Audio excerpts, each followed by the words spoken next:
वक्रतुंड महाकाय सूर्यकोटि संप्रभा निर्विघ्नं कुरु मे देव सर्वकार्येषु सर्वदा जय गणेश देवा।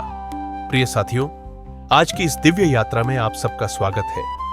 गणेश चतुर्थी का पावन पर्व आने वाला है और इस शुभ अवसर पर हम आपके साथ साझा करेंगे गणेश पुराण का दिव्य ज्ञान, एक ऐसा ग्रंथ जिसमें भगवान गणपति की महिमा, उनकी कथाएं, उनके उपदेश और उनकी उपासना के रहस्य समाये हुए हैं। मित्रों, जिस प्रकार भगवद गीता में श्री कृष्ण ने अर्जुन को धर्म, कर्म और भक्ति का उपदेश दिया, उसी प्रकार गणेश पुराण हमें यह सिखाता है कि कैसे भगवान गणेश हमारे जीवन से विघ्नों को दूर करते हैं और हमें सफलता, ज्ञान और शांति की ओर ले जाते हैं। गणेश पुराण दो मुख्य भागों में विभाजित है। एक उपासना खंड, इसमें गणपति की आराधना, मंत्र, व्रत और ध्यान की महिमा का वर्णन है। दो क्रीड़ा खंड, इसमें गणपति की अद्भुत लीलाएं, दानवों पर विजय की कथाएं और भक्तों के प्रति उनकी करुणा का वर्णन है। हम इस पावन कथा के माध्यम से जानेंगे कि गणेश चतुर्थी का पर्व केवल उत्सव ही नहीं, बल्कि जीवन जीने की कला का संदेश भी है। जब हम अपने घर में मिट्टी के गणेश लाते हैं, जब हम उन्हें फूल, दूर्वा और मोदक अर्पित करते हैं, तो यह केवल बाहरी पूजा नहीं होती, बल्कि यह हमें यह याद दिलाती है कि जीवन को भी हमें निर्मल, पवित्र और सरल बनाना है। भगवान गणेश हमें सिखाते हैं कि बड़ा सिर यानी बड़ा दृष्टिकोण रखो, छोटे नेत्र यानी ध्यान और एकाग्रता बढ़ाओ, बड़े कान यानी अधिक सुनो, कम बोलो, छोटा मुख यानी वाणी में संयम रखो।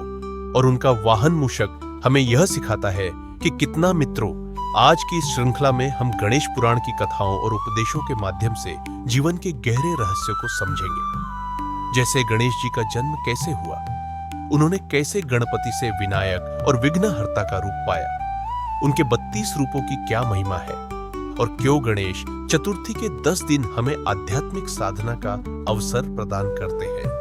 तो आइए इस अद्भुत यात्रा की शुरुआत करते हैं। प्रिय भक्तों, जब भी हम गणेश चतुर्थी की बात करते हैं तो सबसे पहले प्रश्न उठता है, आखिर गणेश जी का जन्म कैसे हुआ? यह रहस्य गणेश पुराण में अत्यंत भावपूर्ण ढंग से वर्णित है। एक समय की बात है, देवी पार्वती स्नान के लिए गई। उन्होंने अपने शरीर के उबटन से एक बालक का निर्माण किया और उसमें प्राण डाल दिए। वह बालक अत्यंत तेजस्वी और अद्भुत रूप वाला था। माता पार्वती ने उसे आदेश दिया, बेटा, जब तक मैं स्नान कर रही हूं, कोई भी अंदर न आए। उसी समय भगवान शिव वहां पहुंचे। जब वे भीतर प्रवेश करना चाहते थे, तो उस बालक ने उनके मार्ग में अवरोध खड़ा कर दिया। शिव जी ने कहा, मैं इस ग्रह का स्वामी हूं, मुझे कौन रोक सकता है? लेकिन बालक दृढ़ता से खड़ा रहा और बोला, मेरी माता का आदेश है, कोई अंदर नहीं जा सकता। भक्तों, यह देखकर महादेव क्रोधित हो उठे।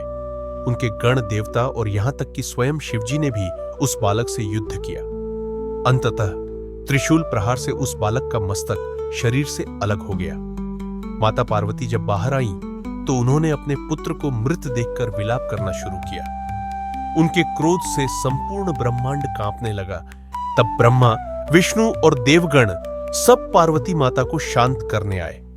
भगवान शिव ने तब प्रतिज्ञा ली, इस बालक को पुनर्जीवित किया जाएगा और इसे समस्त देवताओं में प्रथम स्थान मिलेगा। फिर विष्णु जी ने उत्तर दिशा में सोए हुए पहले जीव का मस्तक लाने का आदेश दिया। उत्तर दिशा में जो हाथी सो रहा था, उसका सिर लाकर उस बालक के शरीर पर स्थापित किया गया और इस प्रकार प्रकट हुए गणपति, विघ्नहर्ता, मंगलकर्ता और देवताओं में अग्रपूज्य। शिवजी ने उन्हें आशीर्वाद दिया, हे पुत्र, आज से किसी भी देवता की आराधना से पहले तुम्हारी पूजा होगी। जो तुम्हें स्मरण करेगा, उसके जीवन से विघ्न दूर होंगे। जो तुम्हें भजेगा, उसके कार्य सिद्ध होंगे। मित्रों, यही कारण है कि हर शुभ कार्य से पहले हम कहते हैं श्री गणेशाय नमः। और यही कारण है कि गणेश चतुर्थी का पर्व हमें उनकी इस दिव्य कथा की याद दिलाता है।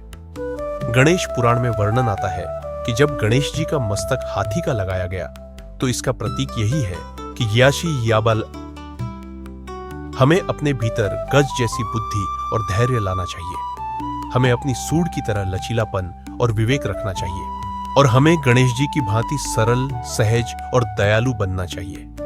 भक्तों, जब भी हम गणपति बप्पा को घर लाते हैं, तब यह केवल मूर्ति स्थापना नहीं होती। वह हमें यह याद दिलाने आते हैं कि जीवन में चाहे कितने भी संघर्ष क्यों ना हो, अगर हम संयम, धैर्य और ईश्वर की कृपा को साथ लेकर चले तो हर विघ्न दूर हो सकता है। प्रिय श्रोताओं, गणेश पुराण में गणपति बप्पा के 32 रूपों का विशेष वर्णन आता है। इन रूपों का स्मरण करने से जीवन में हर प्रकार के दुख, संकट और बाधाएं दूर हो जाती है। गणपति केवल विघ्नहर्ता ही नहीं है, वे ज्ञान, धन, सुख और मोक्ष के भी दाता है। आइए कुछ प्रमुख रूपों का संक्षिप्त उल्लेख करते हैं। बाल गणपति, यह रूप मासूमियत और पवित्रता का प्रतीक है। हमें सिखाता है कि चाहे उम्र कितनी भी हो जाए, दिल से बालक बने रहना चाहिए। तरुण गणपति, यह रूप उत्साह और युवा शक्ति का प्रतीक है। जब जीवन में आलस्य घेर ले, तब इस रूप का स्मरण ऊर्जा प्रदान करता है। सिद्धि गणपति, यह रूप हमें बताता है कि परिश्रम और साधना से ही सफलता प्राप्त होती है। उच्चिष्ट गणपति, यह रूप हमें सिखाता है कि ईश्वर की कृपा केवल स्वच्छ स्थानों पर नहीं, बल्कि हर परिस्थिति में मिल सकती है। विघ्न गणपति, यह विघ्नों को दूर करने वाले हैं। विवाह, व्यापार, परीक्षा, नौकरी, किसी भी नए कार्य से पहले इनका स्मरण सफलता का द्वार खोलता है। महागणपति, यह रूप अद्वितीय है। यह गणपति समस्त देवताओं का स्वरूप लेकर भक्तों को वरदान देते हैं। भक्तों, इन 32 रूपों का स्मरण करने मात्र से जीवन की हर कठिनाई सरल हो जाती है। गणेश पुराण हमें यह भी सिखाता है कि विघ्न तभी आते हैं जब मन विचलित होता है। यदि मन को स्थिर कर लिया जाए तो बाधाएं अपने आप दूर हो जाती है। गणपति बप्पा का एक नाम है एकदंत। यह हमें बताता है कि जीवन में सफलता पाने के लिए एकाग्रता सबसे आवश्यक है। प्रिय भक्तों, गणेश चतुर्थी के समय जब हम गणपति बप्पा मोरया का जय घोष करते हैं, तो यह केवल उत्सव का शोर नहीं है, बल्कि यह हमारे भीतर यह शक्ति जगाता है कि हर असंभव कार्य संभव हो सकता है। गणेश पुराण कहता है, जो गणेश जी का प्रतिदिन ध्यान करता है, उसके घर में सुख, समृद्धि और शांति का वास होता है।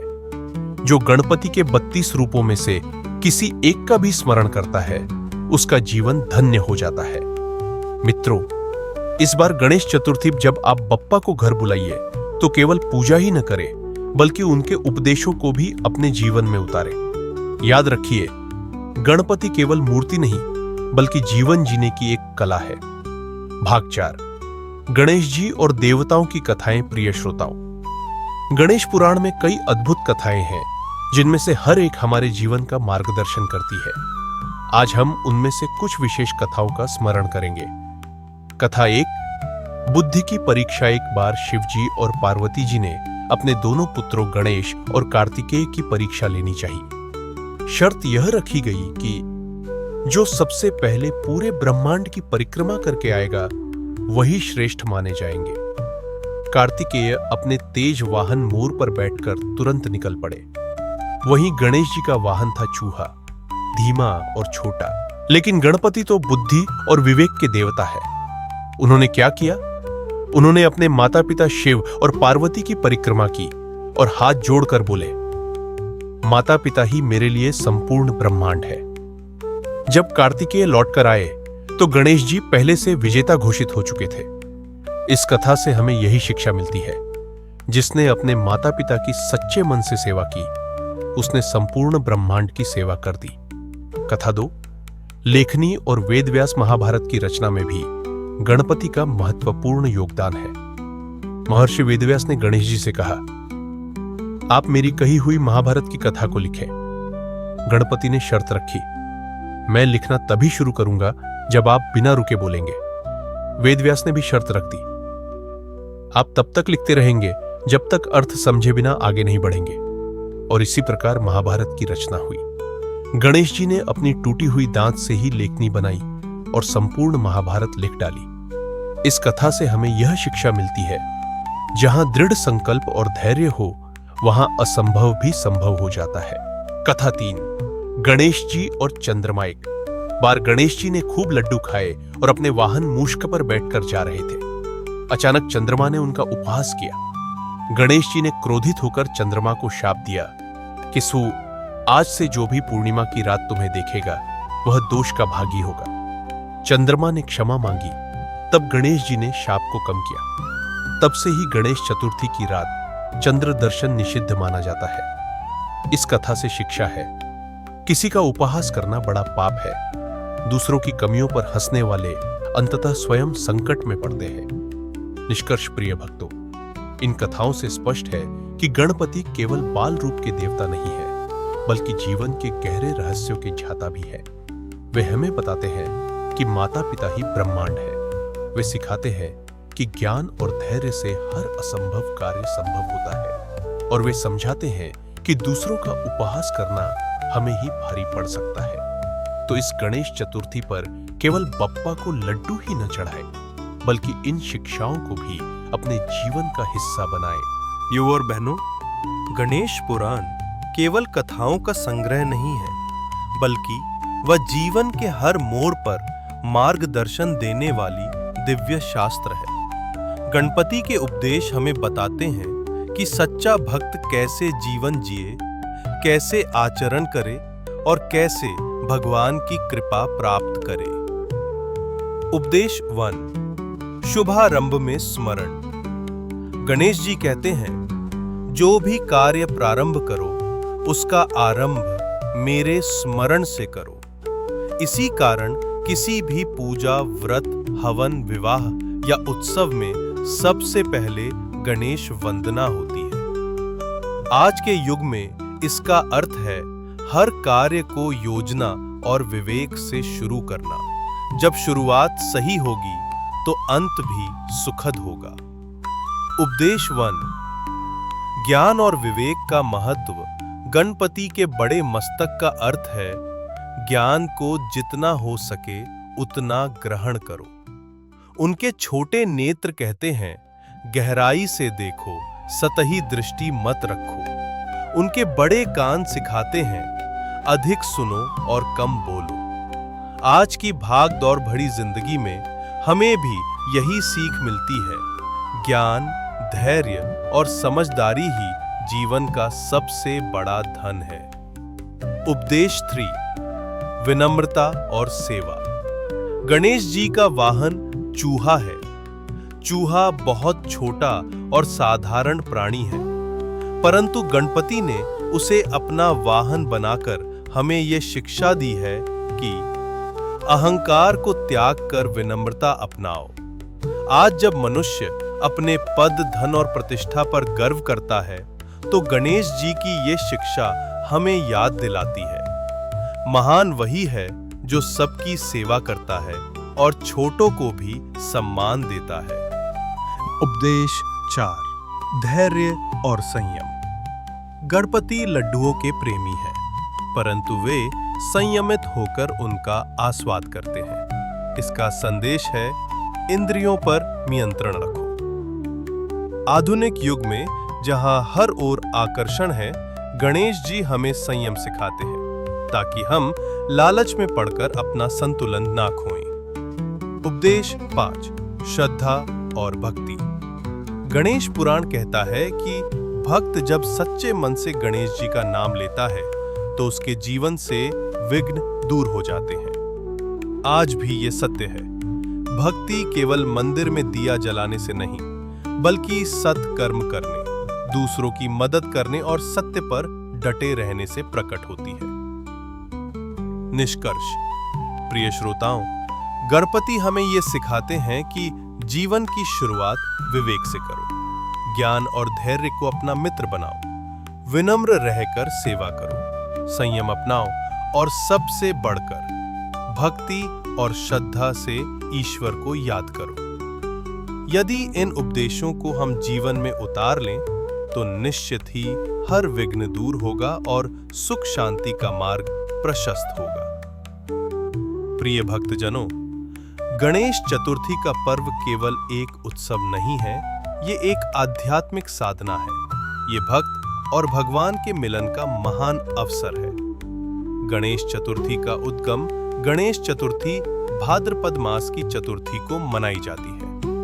गणेश पुराण में वर्णित है कि इसी दिन माता पार्वती ने अपने पुत्र गणेश का जन्म कराया।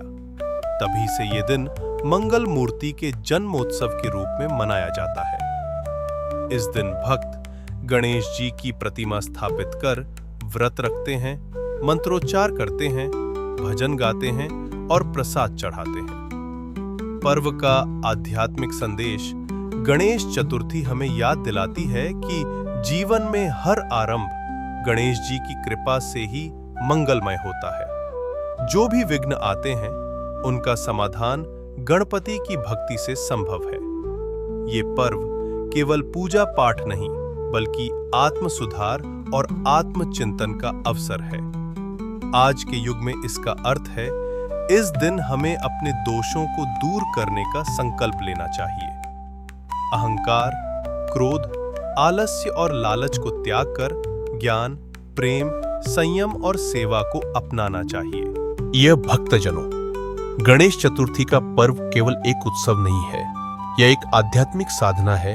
यह भक्त और भगवान के मिलन का महान अवसर है। गणेश चतुर्थी का उद्गम गणेश चतुर्थी भाद्रपद मास की चतुर्थी को मनाई जाती है। गणेश पुराण में वर्णित है कि इसी दिन माता पार्वती ने अपने पुत्र गणेश का जन्म कराया। तभी से यह दिन मंगल मूर्ति के जन्मोत्सव के रूप में मनाया जाता है। इस दिन भक्त गणेश जी की प्रतिमा स्थापित कर व्रत रखते हैं, मंत्रोच्चार करते हैं, भजन गाते हैं और प्रसाद चढ़ाते हैं। पर्व का आध्यात्मिक संदेश गणेश चतुर्थी हमें याद दिलाती है कि जब जीवन में हर आरंभ गणेश जी की कृपा से ही मंगलमय होता है। जो भी विघ्न आते हैं उनका समाधान गणपति की भक्ति से संभव है। यह पर्व केवल पूजा पाठ नहीं बल्कि आत्म सुधार और आत्मचिंतन का अवसर है। आज के युग में इसका अर्थ है इस दिन हमें अपने दोषों को दूर करने का संकल्प लेना चाहिए।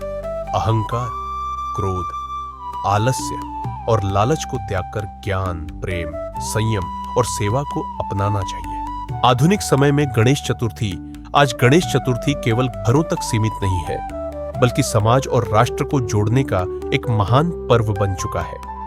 लोकमान्य तिलक ने इसे स्वतंत्रता आंदोलन के समय एक सामाजिक शक्ति बनाया। तब से लेकर आज तक यह पर्व एकता, संस्कृति और शक्ति का प्रतीक बन गया है। जब मोहल्ले, गली, शहर और पूरा समाज मिलकर गणपति की आराधना करता है तो एकता और भाईचारे की भावना प्रबल होती है। पर्यावरण और गणेश चतुर्थी भाइयों और बहनों, आज के समय में हमें एक और विशेष ध्यान रखना चाहिए, पर्यावरण की रक्षा। गणेश जी की प्रतिमाएं जब हम स्थापित करते हैं तो हमें यह ध्यान रखना है कि उनका विसर्जन प्रकृति को हानि न पहुंचाए। मिट्टी की प्रतिमाएं, प्राकृतिक रंग और इको फ्रेंडली पूजा सामग्री का उपयोग करना ही सच्ची गणेश भक्ति है। भक्तों का अनुभव, गणेश चतुर्थी के अवसर पर लाखों भक्त गणपति से यह प्रार्थना करते हैं, हे विघ्नहर्ता, हमारे जीवन से दुख, रोग और संकट दूर करो। हमारे परिवार, समाज और राष्ट्र में सुख, शांति और समृद्धि लाओ। और सचमुच भक्त जब सच्चे मन से गणेश जी को पुकारते हैं तो वह कभी निराश नहीं लौटते। निष्कर्ष प्रिय भक्तजनों, गणेश चतुर्थी केवल पूजा का पर्व नहीं बल्कि यह संस्कारों को जागृत करने, समाज को जोड़ने और आत्मा को शुद्ध करने का उत्सव है। आइए इस गणेश चतुर्थी हम सभी यह संकल्प लें कि गणपति के उपदेशों को जीवन में अपनाएंगे और अपने जीवन को मंगलमय बनाएंगे। भाइयों और बहनों, गणेश पुराण केवल उपदेशों का ग्रंथ नहीं है बल्कि इसमें गणपति से जुड़ी अनेक अद्भुत और प्रेरणादायक कथाएं भी वर्णित हैं। आज मैं आपको उनमें से कुछ विशेष कथाएं सुनाता हूं। एक मोदक की कथा। एक दिन माता पार्वती ने गणेश और कार्तिकेय दोनों पुत्रों की परीक्षा ली। उन्होंने कहा, तुम दोनों में से जो पूरे ब्रह्मांड का 3 बार परिक्रमा करेगा वह मोदक का प्रथम अधिकारी होगा। कार्तिकेय तुरंत अपने वाहन मयूर पर बैठकर निकल पड़े, लेकिन गणेश जी ने अपनी बुद्धिमानी से माता पिता की 3 बार परिक्रमा की, क्योंकि गणेश जी जानते थे कि माता पिता ही ब्रह्मांड के स्वरूप है। इस प्रकार उन्होंने सिद्ध किया कि भक्ति और ज्ञान वेग और शक्ति से श्रेष्ठ है। इसलिए गणेश जी को मोदक प्रिय कहा गया।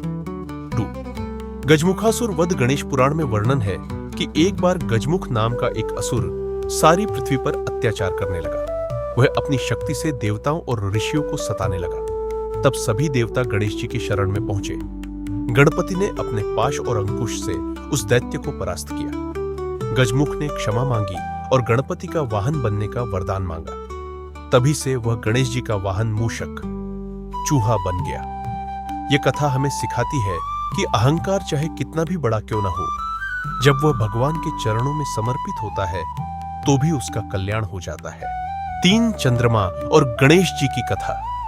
एक बार गणेश चतुर्थी के दिन गणेश जी ने भरपेट मोदक खाए और अपने वाहन मूषक पर बैठे। अचानक मूषक रास्ते में ठोकर खाकर गिर पड़ा। गणेश जी भी नीचे गिर गए। यह दृश्य देखकर चंद्रदेव हंस पड़े। गणेश जी ने क्रोधित होकर चंद्रमा को शाप दिया, आज से जो कोई तुम्हारा दर्शन करेगा उस पर कलंक लगेगा।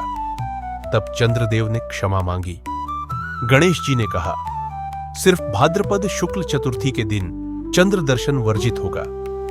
यह कथा हमें सिखाती है कि किसी के दोष पर हंसना उचित नहीं, क्योंकि हंसी भी दूसरों के लिए घाव बन सकती है। 4. गणेश जी और वेदों का महत्व। गणेश जी को विद्या और ज्ञान का अधिष्ठाता कहा गया है। गणेश पुराण में उल्लेख है कि मुनि व्यास ने जब महाभारत की रचना करनी चाहिए तो उन्होंने गणेश जी को लेखन का कार्य सौंपा। गणेश जी ने कहा, मैं लिखूंगा, पर शर्त यह है कि तुम लिखते समय एक पल भी रुकोगे नहीं। व्यास जी ने उत्तर दिया, ठीक है, पर मेरी भी शर्त है कि जब तक तुम लिखोगे पहले उसका अर्थ समझोगे। इस प्रकार गणेश जी ने महाभारत को लिपिबद्ध किया। यह कथा बताती है कि ज्ञान और धैर्य दोनों का संगम ही महान ग्रंथों को जन्म देता है। निष्कर्ष प्रिय भक्तजनों, इन कथाओं से हमें यह सीख मिलती है कि आसद्दिति ये सिचुं की माता पिता की सेवा ही सर्वोच्च धर्म है। अहंकार का अंत समर्पण से होता है।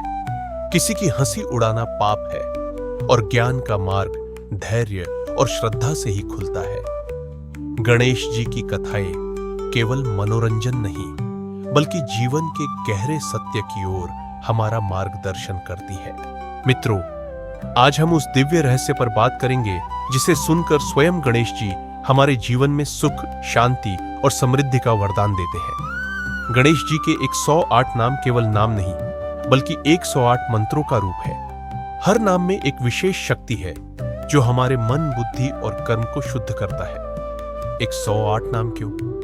संख्या 108 वेदों, उपनिषदों और जपमालाओं में अत्यंत पवित्र मानी गई है। सूर्य 108 नक्षत्रों से जुड़ा है। पृथ्वी और सूर्य की दूरी 108 गुणा सूर्य के व्यास के बराबर है और मनुष्य के शरीर में 108 प्रमुख ऊर्जा नाड़ियां है। इसलिए जब हम 108 बार किसी मंत्र का जप करते हैं तो हमारी चेतना संपूर्ण ब्रह्मांड से जुड़ जाती है। प्रमुख नाम और उनका भावार्थ। आइए गणपति के कुछ महत्वपूर्ण नाम और उनके गूढ़ अर्थ को समझते हैं। वक्रतुंड, टेढ़े सूंड वाले, जो बाधाओं को सीधा कर देते हैं। महाकाय, विशाल रूप वाले, जो हमें साहस और शक्ति देते हैं। लंबोदर, बड़े उदर वाले, जो समस्त ब्रह्मांड को अपने भीतर धारण किए हुए हैं। गजानन, हाथी समान मुख वाले, जो बुद्धि और विवेक के स्वामी है। विघ्नहर्ता, सारे अवरोधों का नाश करने वाले। सिद्धि विनायक, जो हर शुभ कार्य को सिद्धि प्रदान करते हैं। गणनायक, समस्त गणों और जीवों के नायक। एक दंत, एक दांत वाले, जो हमें यह सिखाते हैं कि अपूर्णता में भी पूर्णता छिपी होती है। गुणनायक, अनगिनत गुणों से युक्त। शिव प्रिय, जो सदैव भगवान शिव को प्रिय है। इत्रो, इन नामों का स्मरण केवल मंत्र जप नहीं है, यह आत्मा का शोधन है। जब हम विघ्नहर्ता कहते हैं तो जीवन की परेशानियां हल्की हो जाती हैं। जब हम सिद्धि विनायक कहते हैं तो हमारी मेहनत सफल होने लगती है। साधना का रहस्य शास्त्रों में कहा गया है, शतानामिकम नामापि या पठ्ठेत श्रद्धया नरः तस्य विपत्ति नश्यन्ति सर्वं शंकर भावनात्। अर्थात यदि कोई व्यक्ति 108 नामों में से केवल एक नाम भी श्रद्धा से जप ले तो उसके सारे संकट मिट जाते हैं। व्यावहारिक जीवन में प्रयोग सुबह स्नान के बाद एक माला अयुएम गम गणपतये नमः के साथ 108 नामों का जप करने से घर में सुख समृद्धि आती है। विद्यार्थी जब परीक्षा से पहले विद्यादाता नाम से स्मरण करते हैं तो स्मरण शक्ति प्रखर होती है। व्यापारी जब संपत प्रदाय नाम से गणेश जी का ध्यान करते हैं तो व्यापार में वृद्धि होती है। गणेश चतुर्थी, विशेष गणेश चतुर्थी के दिन 108 नामों का जप एक विशेष पूजन माना गया है। उस दिन अगर कोई भक्त श्रद्धा से इन नामों का पाठ कर ले तो वर्ष भर के सारे कष्ट दूर हो जाते हैं और घर में लक्ष्मी का वास होता है। अंतिम संदेश मित्रों, गणेश जी के 108 नाम केवल पूजा की विधि नहीं है, वे हमारे लिए जीवन जीने का मंत्र है। हर नाम हमें एक गुण सिखाता है: धैर्य, शक्ति, विनम्रता, विवेक, आनंद। इसलिए आज से संकल्प लें कि केवल गणेश चतुर्थी पर नहीं, बल्कि हर दिन हम इन नामों में से कुछ नाम स्मरण करेंगे और अपने जीवन को सुंदर बनाएंगे। बोलिए, वक्रतुंड महाकाय सूर्यकोटि संप्रभ, निर्विघ्नं कुरु मे देव, सर्व कार्येषु सर्वदा। राशि बोले, हे विघ्नहर्ता गणपति, आपने अपने 108 नामों का दिव्य रहस्य बताया। अब हम यह जानना चाहते हैं कि आने वाली गणेश चतुर्थी का महत्व क्या है और इस दिन आपकी पूजा कैसे करनी चाहिए। भगवान गणेश मंद मुस्कान के साथ बोले, मुनियों, भाद्रपद मास के शुक्ल पक्ष की चतुर्थी तिथि को मेरा प्राकट्य हुआ। यह दिन केवल मेरा जन्मदिन ही नहीं, बल्कि भक्त और भगवान के मिलन का सबसे बड़ा पर्व है। इस दिन जो भी भक्त पूरे मन से मेरी पूजा करता है, उसके जीवन से सभी विघ्न दूर हो जाते हैं। गणेश चतुर्थी का महत्व: इस दिन व्रत और उपवास करने से बुद्धि शुद्ध और निर्मल होती है। मिट्टी से बनी मेरी प्रतिमा का पूजन करना शास्त्रों में श्रेष्ठ बताया गया है। भक्त जब मुझे 21 दूर्वा, 21 लड्डू और 21 सुपारी चढ़ाते हैं तो उनके 21 जन्मों तक के पाप क्षीण हो जाते हैं। इस दिन किया गया संकल्प हर कार्य में सफलता लाता है। पूजन विधि सरल और भावपूर्ण। प्रातः स्नान करके घर को स्वच्छ करें।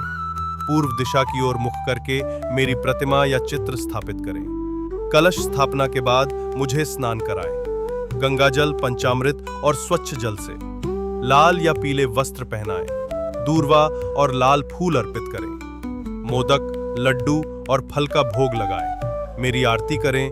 जय गणेश देवा या सुख करता दुख हरता। अंत में हाथ जोड़कर प्रार्थना करें, हे विघ्नहर्ता, हमारी बुद्धि को निर्मल करें, जीवन से बाधाएं दूर करें और हर घर में सुख शांति का वास करें। भगवान गणेश आगे कहते हैं, मुनियों, गणेश चतुर्थी केवल उत्सव नहीं है, यह आत्मशुद्धि का पर्व है। इस दिन का वास्तविक उद्देश्य है अपने अहंकार को तोड़ना और विनम्रता को स्वीकारना। मित्रों, गणपति केवल आराधना के देव नहीं, बल्कि जीवन जीने की कला सिखाने वाले अद्भुत मार्गदर्शक भी हैं। श्री गणेश जी के स्वरूप और उनकी उपासना में ही सफलता का रहस्य छिपा है। बड़ा मस्तक, बड़ा दृष्टिकोण। गणेश जी का विशाल मस्तक हमें यह शिक्षा देता है कि जीवन में बड़ा सोचो, व्यापक सोचो। छोटी सोच रखने वाला कभी बड़ी मंजिल तक नहीं पहुंच सकता। छोटी आंखें, एकाग्रता। उनकी छोटी छोटी आंखें बताती हैं कि सफलता के लिए फोकस जरूरी है। जैसे तीर अपने लक्ष्य पर सीधा लगता है, वैसे ही हमें अपने उद्देश्य पर टिके रहना चाहिए। बड़े कान, सुनने की शक्ति। गणेश जी के बड़े कान कहते हैं, अधिक सुनो, कम बोलो। जो दूसरों की बात ध्यान से सुनता है, वही सच्चे ज्ञान का अधिकारी बनता है। छोटा मुख, संयम। सफलता का आधार है कम बोलना और सार्थक बोलना। श्री गणेश हमें सिखाते हैं कि वाणी में संयम रखो। बड़ा उदर, सहनशीलता। गणपति का बड़ा उदर इस बात का प्रतीक है कि जीवन में हर अनुभव, अच्छा हो या बुरा, उसे धैर्य से पचाना सीखो, तभी आप आगे बढ़ सकते हैं। वाहन मूषक, विनम्रता। गणेश जी का वाहन एक छोटा सा मूषक है। ये हमें बताता है कि चाहे आप कितने भी बड़े क्यों ना हो जाएं, विनम्रता और नम्रता आपका आभूषण होना चाहिए। गणेश उपासना के 5 सरल सूत्र। सफलता के लिए प्रातः स्मरण। हर सुबह श्री गणेश के 12 नामों का जप करें। कर्म शुद्धि। कोई भी काम, इस दिन किया गया संकल्प हर कार्य में सफलता लाता है।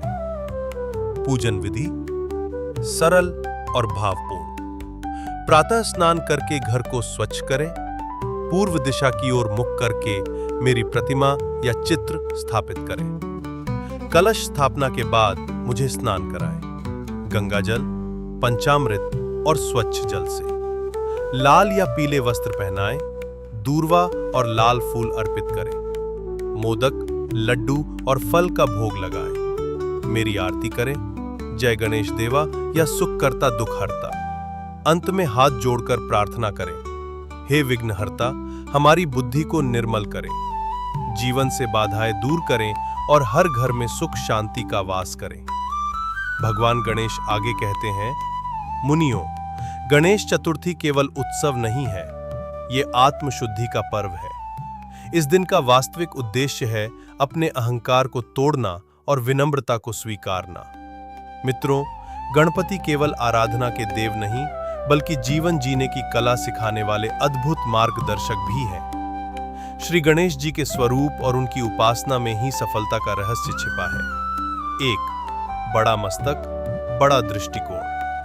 गणेश जी का विशाल मस्तक हमें यह शिक्षा देता है कि जीवन में बड़ा सोचो, व्यापक सोचो। छोटी सोच रखने वाला कभी बड़ी मंजिल तक नहीं पहुंच सकता। 2. छोटी आंखें, एकाग्रता। उनकी छोटी छोटी आंखें बताती हैं कि सफलता के लिए फोकस जरूरी है। जैसे तीर अपने लक्ष्य पर सीधा लगता है, वैसे ही हमें अपने उद्देश्य पर टिके रहना चाहिए। 3. बड़े कान, सुनने की शक्ति। गणेश जी के बड़े कान कहते हैं, अधिक सुनो, कम बोलो। जो दूसरों की बात ध्यान से सुनता है, वही सच्चे ज्ञान का अधिकारी बनता है। 4. छोटा मुख, संयम। सफलता का आधार है कम बोलना और सार्थक बोलना।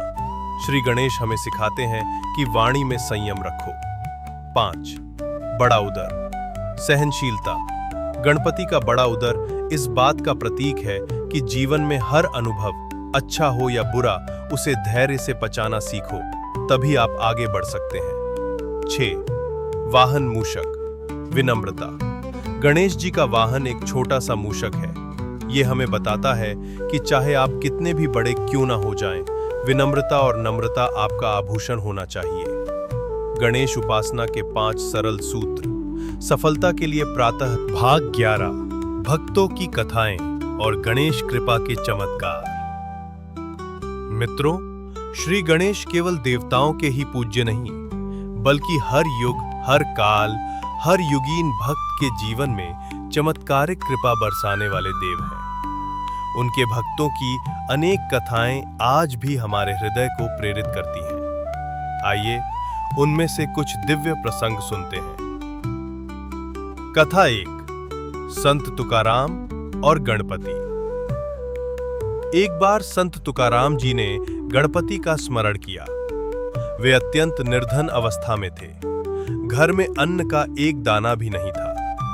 तुकाराम जी ने सिर्फ श्रद्धा से श्री गणेशाय नमः का जप किया।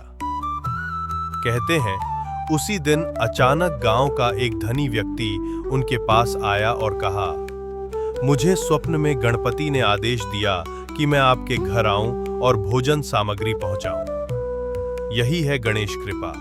जहां भक्ति सच्ची हो, वहां गणपति स्वयं भक्त के संकट हरने आ जाते हैं। कथा 2, व्यापारी और गणेश चतुर्थी।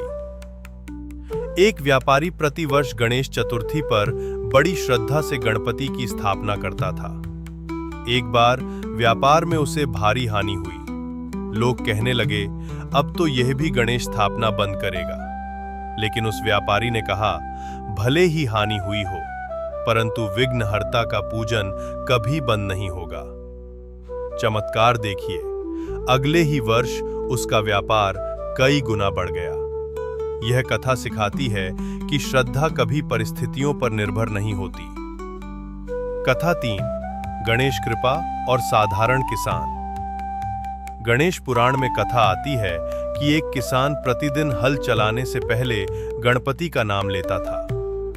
लोग उसका मजाक उड़ाते थे, लेकिन उस किसान की फसल हमेशा दूसरों से बेहतर होती थी। एक बार गांव में अकाल पड़ा, पर उसी किसान की जमीन पर हरियाली लहलहा रही थी। लोगों ने पूछा, भाई ये कैसे हुआ? वो बोला, मैं कुछ नहीं करता, यह सब विघ्नहर्ता गणपति का आशीर्वाद है। कथा 4, आधुनिक युग की गवाही। मित्रों, यह केवल पुरानी कहानियां नहीं है। आज भी लाखों लोग गवाही देते हैं कि गणपति की उपासना से उनके जीवन की कठिनाइयां मिट गईं। किसी का रुका हुआ काम पूरा हो गया, किसी को नौकरी मिल गई, किसी का असंभव लगने वाला विवाह तय, और जो हर कार्य के प्रारंभ में मेरा नाम लेता है उसका कार्य बिना रुकावट पूर्ण होता है। गणेश चतुर्थी का विशेष संदेश। मित्रों, इस वर्ष गणेश चतुर्थी पर जब आप गणपति बप्पा की स्थापना करें तो केवल विधि विधान ही ना करें, बल्कि हृदय से ये प्रण लें कि मैं जीवन को सरल, पवित्र और सेवा भाव से जीऊंगा। मैं अपने कर्मों को निर्मल करूंगा और गणपति बप्पा का नाम लेकर ही प्रत्येक शुभ कार्य की शुरुआत करूंगा। समापन प्रार्थना। हे विघ्नहर्ता, हे सिद्धि विनायक, जो भी इस वाणी को सुन रहे हैं उन सब के जीवन में सुख, शांति और समृद्धि का संचार करें। उनके घरों में आनंद, उनके हृदयों में श्रद्धा और उनके कर्मों में सफलता का वरदान दें। गणपति बप्पा मोरया, मंगल मूर्ति मोरया।